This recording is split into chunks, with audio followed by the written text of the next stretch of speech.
Assalamualaikum warahmatullahi wabarakatuh. Kali ini kita akan membahas mengenai laporan hasil observasi, materi pembelajaran Bahasa Indonesia kelas 10 semester 1. Pertama dari pengertian, teks laporan hasil observasi adalah tulisan yang berisi laporan hasil suatu pengamatan mengenai suatu objek tertentu. Jadi ketika kalian melakukan sebuah pengamatan dan hasil pengamatannya ditulis dalam sebuah teks, maka teks tersebut dinamakan teks laporan hasil observasi. Struktur teks laporan hasil observasi ada 3. Yang pertama pernyataan umum, yang kedua deskripsi bagian, dan yang ketiga deskripsi manfaat. Pernyataan umum berisi hal umum tentang objek yang diobservasi dan menjelaskan secara garis besar tentang hal tersebut.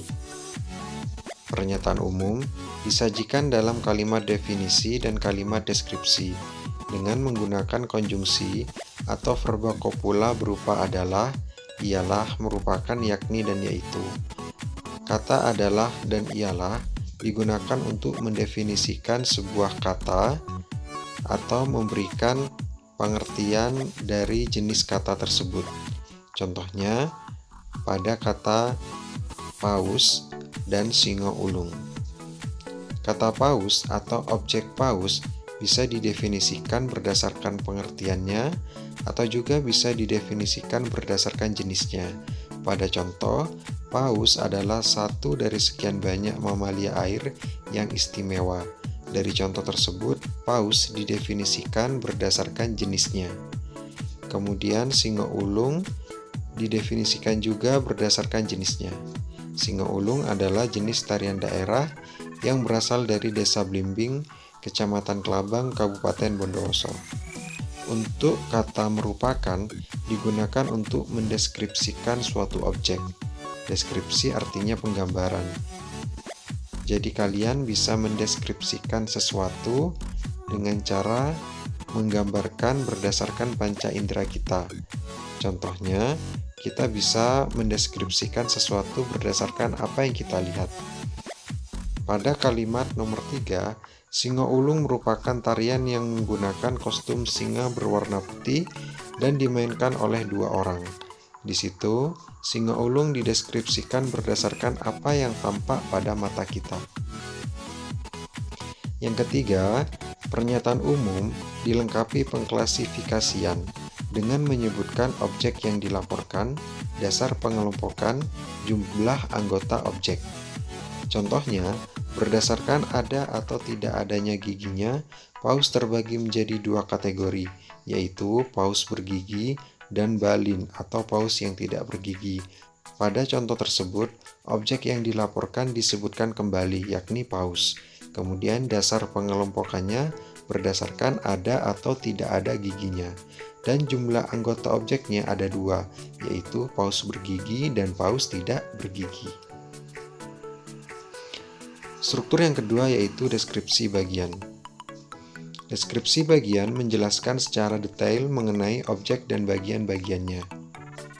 Deskripsi bagian yang baik disajikan mengikuti urutan dalam pengklasifikasian.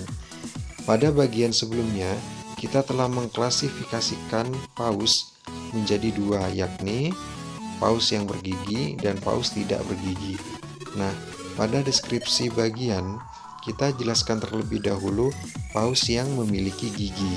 Kemudian kita jelaskan paus yang tidak memiliki gigi.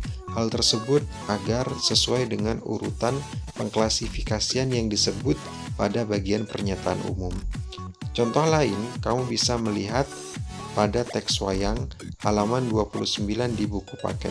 Di situ, secara berurutan dibahas mengenai wayang kulit, wayang wong, wayang golek, wayang suket, dan wayang motekar. Struktur terakhir dari teks laporan hasil observasi adalah deskripsi manfaat. Deskripsi manfaat menjelaskan manfaat objek yang diobservasi dan manfaat teks observasi yang dibuat. Deskripsi manfaat menunjukkan bahwa setiap objek yang diamati memiliki manfaat atau fungsi dalam kehidupan. Perhatikan contoh deskripsi manfaat pada paragraf terakhir teks wayang buku paket halaman 11. Di situ di bagian akhir paragraf terakhir ya, pada kalimat pertama dijelaskan bahwa semua jenis wayang di atas merupakan wujud ekspresi kebudayaan yang dapat dimanfaatkan dalam berbagai kehidupan, antara lain sebagai media pendidikan, media informasi, dan media hiburan. Di situ di bagian kalimat pertama dijelaskan bahwa wayang memiliki 3 manfaat. Kemudian 3 manfaat tersebut dijelaskan satu persatu pada kalimat kedua, kalimat ketiga, dan kalimat keempat. Nah, itu tadi materi tentang pengertian dan struktur teks laporan hasil observasi. Pada video pembelajaran berikutnya, kita akan membahas mengenai kaidah kebahasaan teks laporan hasil observasi. Wassalamualaikum warahmatullahi wabarakatuh.